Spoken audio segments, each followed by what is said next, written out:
Kanë kaluar 12 orë të votimit zyrtar për zgjedhjet parlamentare në Shqipëri dhe në pjesën më të madhe të vendit zgjedhjet kanë përfunduar. Maratoni transmetimit në Top Channel, që ka nisur prej orës 7 mëngjesit, do të vijojë deri pas mesnate me procesin e numërimit. Por ne do të lidhemi tani me Elda Mengën për të mësuar më shumë rreth procesit të sotëm. A ka zona ku ende votohet, Elda, dhe sa është pjesëmarrja në këto zgjedhje? A ka të dhëna të fundit nga Komisioni Qendror i Zgjedhjeve? Gjenta Ilir, mirëmbrëma. Në fakt ne jemi në pritje të një dalje nga ana e komisionerit Ilirian Cilibashi, i cili do na jap një panoramë të plotë të qendrave të votimit të cilët janë mbyllur në orarin e caktuar, e po ashtu sa ka qenë përqindja dhe pjesëmarrja zyrtare në këto zgjedhje. Ndërkohë ne kemi të reflektuar në Komisionin Qendror të Zgjedhjeve të dhënën më të fundit, kemi pjesëmarrjen rreth orës 18:00, ku pjesëmarrja e reflektuar në të dhënat e Komisionit Qendror të Zgjedhjeve është se kanë marrë pjesë 41.37% e zgjedhësve.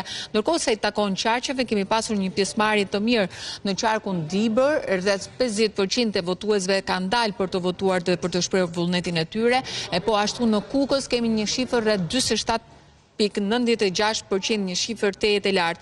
Edhe Tirana ka performuar mirë pasi shifra e reflektuar në Komisionin Qendror të Zgjedhjeve është 46.82%.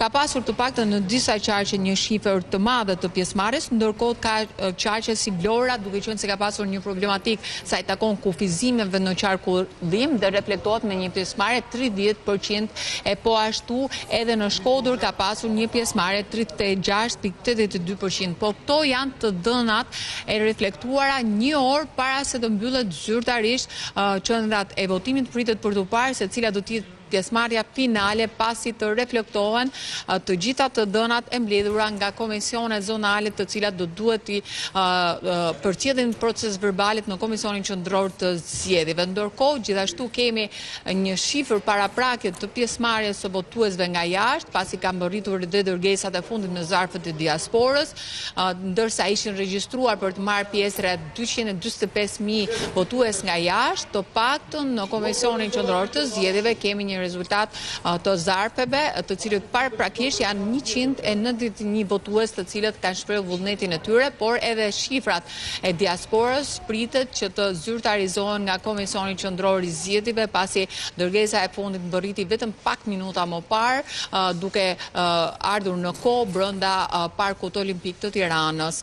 Këto janë të dhënat më të fundit që mund të japin nga Komisioni Qendror i Zgjedhjeve, ndërkohë zoti Cilibashi. Elda, sa kohë pritet që të marrë administrimi i materialeve zgjedhore dhe kur pritet që të nisë numërimi i votave? Numërimi i votave pritet pasi të gjithë qendrat e votimit të depozitojnë të gjithë kutitë e votimit në KZZ për kace. Ka disa zona të largëta të cilat e vonojnë mbledhjen, pra transportimin e kutive të votimit në KZZ, të cilët janë në qendër të bashkive, dhe kur flas për zonat e largëta, e kanë për zonat e largëta të thella të Shkodrës, të cilët gjithmonë edhe në zgjedhjet e shkuara i kanë vonuar mbledhjen e kutive, pra transportin nga qendra e votimit në KZZ për kace. E po ashtu edhe zonat e jugut, të cilat janë të largëta, duke me KZZ për kacet të së cilës bashki, do duhet pak kohë. Në fakt edhe procesi i numërimit pritet të fillojë, mund të themi pas mesnate. Të falenderojmë Elda Menga për informacionet live nga Komisioni Qendror i Zgjedhjeve.